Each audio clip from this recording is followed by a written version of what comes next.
C'est parti. Bonjour Thierry, Bonjour Eric. volontaire à l'association AIDS à C'est Béziers. ça. Est-ce qu'on peut parler un petit peu de AIDS? Ça a été créé au niveau national en 1984, j'ai vu.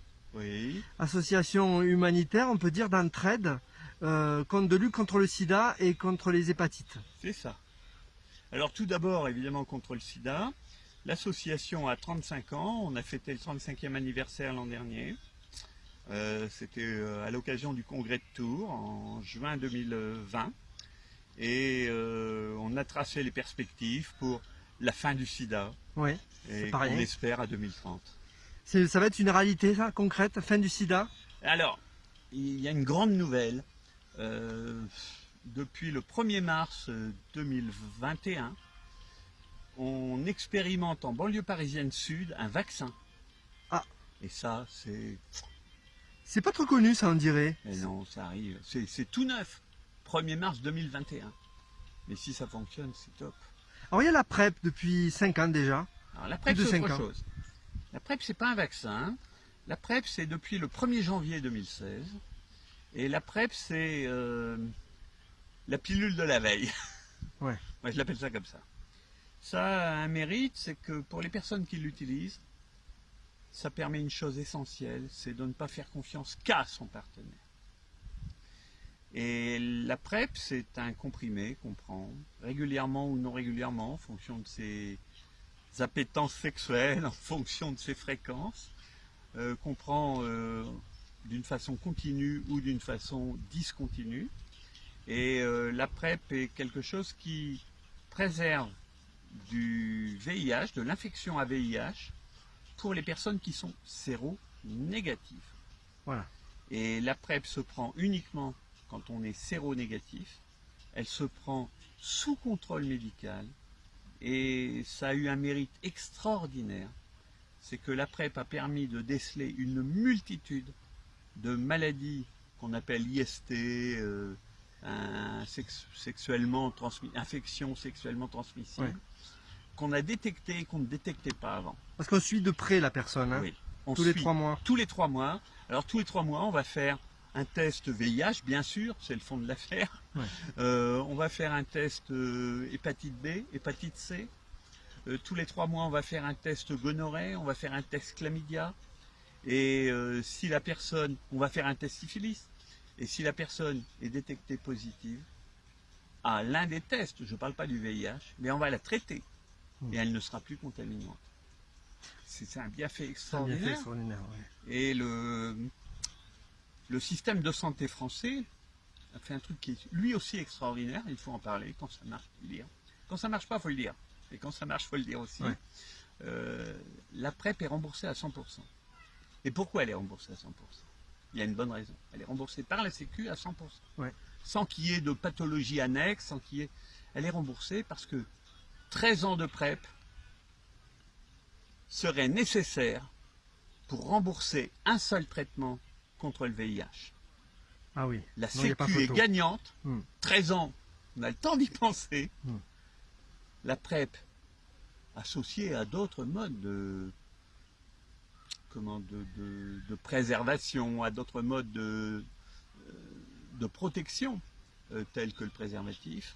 Mais la PrEP est un outil extraordinaire. Et moi, je suis, à titre personnel, un propagandiste extrême de la PrEP. Je suis contre le fait de faire la PrEP sauvage, je te file un comprimé, tu me files un comprimé. Ponctuel. Non. Ouais. Ça, il ne faut pas, puisqu'on ne bénéficie pas du suivi. Quel est l'objectif de l'aide? Il est très clair. C'est de dépister le plus tôt possible, de traiter le plus tôt possible. Pourquoi? Pour que les gens ne soient pas contaminants. Et ça, c'est vraiment essentiel. Plus on va détecter vite, plus on va traiter vite, moins on aura de contamination. Les contaminations à VIH, c'est approximativement sur l'année dernière 6000 personnes sur la France entière. C'est encore trop. Et aujourd'hui, on observe que la contamination à VIH, elle intervient plus sur des publics qui ne se pensent pas touchés, qui sont ce qu'on appellera des séro-interrogatifs. Je pense que je n'ai rien. Ouais. Et quand on teste, on Je ne voit me contrôle pas. Et ça, moi, je trouve que l'action de aide en la matière est quelque chose d'essentiel. Moi, je suis volontaire chez Aide, ça veut dire que je suis un bénévole, je ne suis pas salarié de Aide. Ça implique quoi, le volontariat chez Aide? C'est de faire des actions. Avant de faire des actions, avant même, c'est d'avoir une formation, de savoir de quoi on parle. Moi, à titre personnel, je suis volontaire chez Aide depuis 2014. Et j'ai bénéficié d'une formation chez Aide aux différentes épidémies liées au sida. J'appelle ça épidémie aujourd'hui. Le mot est faible quand on parle de pandémie, mais Ouais. liées au sida, liées au VIH, liées aux hépatites, l'hépatite B qu'on ne sait pas soigner.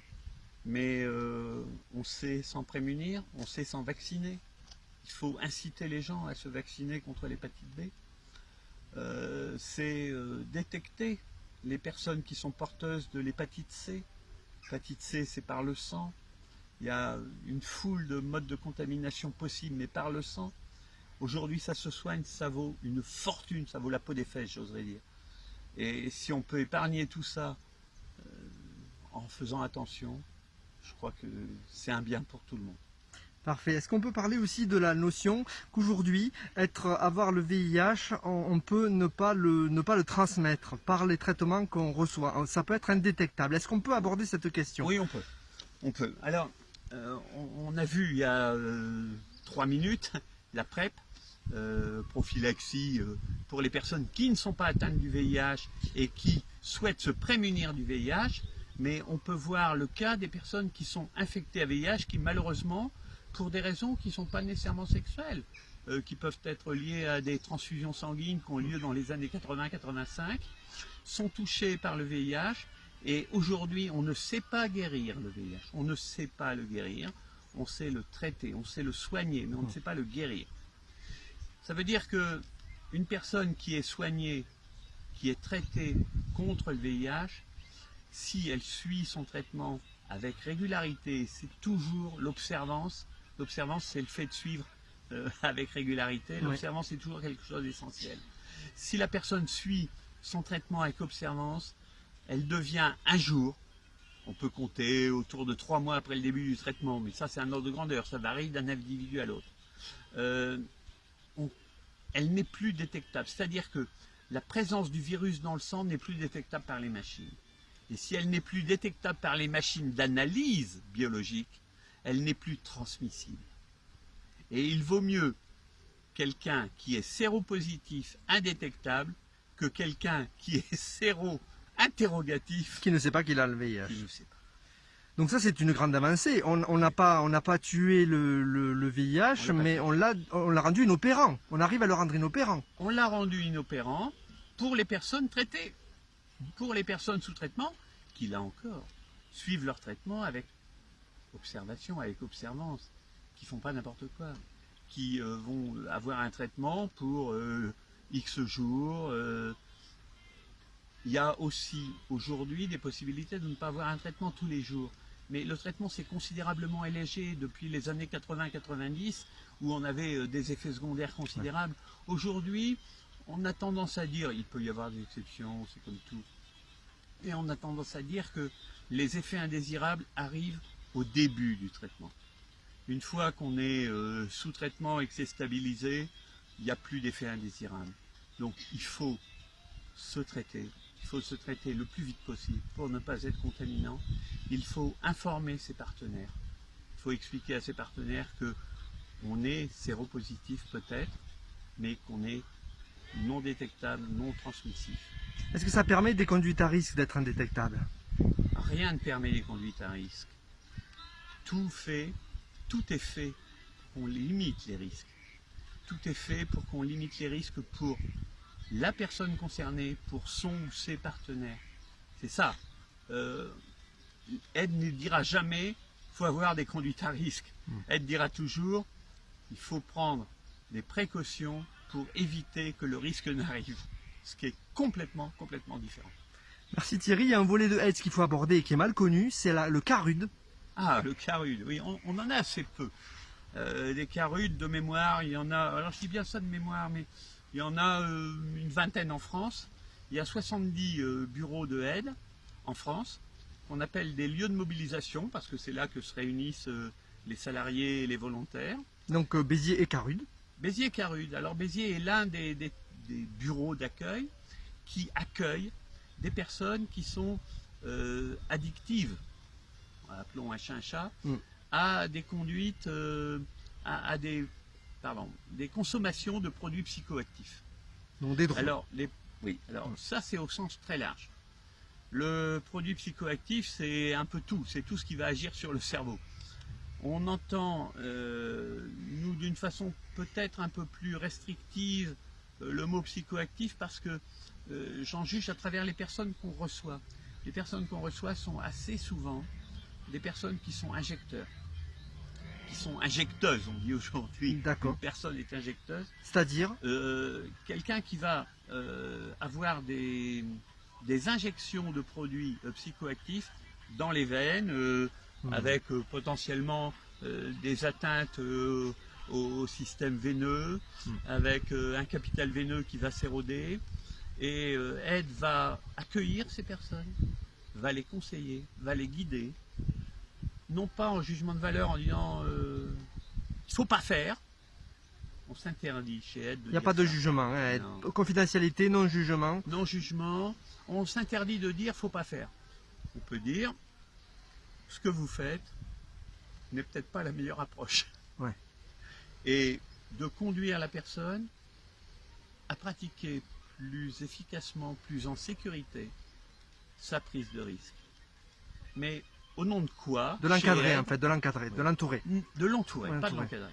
Au nom de quoi chez Aide, dirait-on, votre pratique est une merde, votre pratique, il ne faut pas la faire. C'est-à-dire, de quel droit je pourrais dire ça?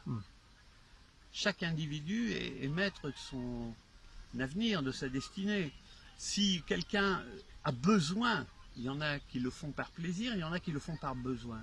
Si quelqu'un a besoin de produits psychoactifs pour exister, pour être bien dans sa peau, au nom de quoi, moi Thierry, j'irais dire, t'es un con, il ne faut pas le faire. Non, je ne le fais pas. Je dis, bon, de la façon dont tu le fais, il vaut mieux le faire. Il y a peut-être mieux. Ouais. Voilà, mais... Et là, on va avoir une action extrêmement pratique. C'est qu'on va, non pas donner des produits, j'appelle des produits, c'est les produits psychoactifs.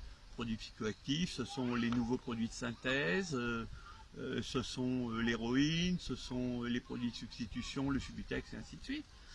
On ne va jamais produire ça, on ne va jamais proposer ça chez elle. Jamais, jamais, jamais.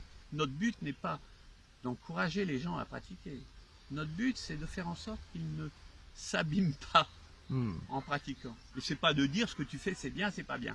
Donc, on va fournir gratuitement les produits, pas les produits, les matériels qui vont permettre à la personne de le faire correctement. Les seringues à usage unique, les pipes à crack, les pailles, pour éviter que ça passe d'un usager à l'autre. On appelle usager de produits psychoactifs. On va faire tout pour que les personnes n'échangent pas leurs seringues d'une personne à l'autre, d'un bras à l'autre, parce que ça c'est une source de contamination au VIH et à l'hépatite C. Est-ce que vous les accompagnez aussi, s'ils le désirent, vers une sortie de cette addiction? Vous pouvez le faire? Oui. Alors, oui, on le fait. Mais on le fait en accompagnement, on ne tire pas. On va pousser, on va aider, on va accompagner jusqu'à des instituts de soins, on va accompagner vers une consultation psy, vers une consultation proctologue, selon le cas, pour les filles, vers une consultation gynéco. On va accompagner, mais on ne va pas dire ça tu fais pas et ça on le fait à ta place.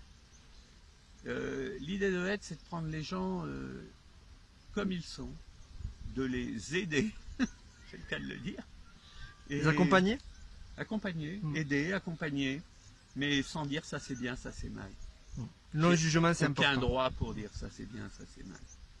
Merci beaucoup Thierry, ça fait déjà quasiment 15 minutes qu'on parle ensemble, je te remercie de m'avoir accordé cette interview. Qu'est-ce que tu pourrais dire en quelques mots pour conclure, pour dire ce que les gens ne savent peut-être pas encore sur Aide, ce qu'on n'a pas abordé, en quelques mots et qui... voilà. 1001 actions. Nous avons des actions auprès des publics qui consomment des produits psychoactifs. Nous avons des actions, là je parle de Béziers, Oui. nous avons des actions auprès des pharmacies du Biterrois et environ dans les programmes d'échange de seringues pour permettre aux pharmacies de distribuer gratuitement des seringues et nous venons les récupérer, nous le faisons.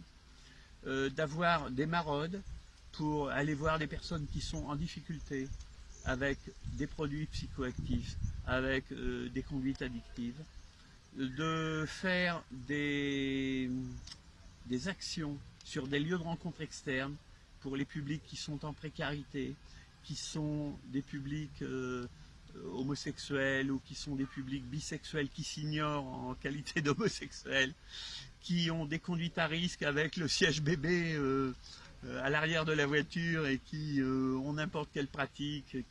Et on va au-devant des gens en leur disant il y a peut-être des précautions à prendre. Et ça, Aide Béziers le fait, il le fait bien. Merci beaucoup Thierry.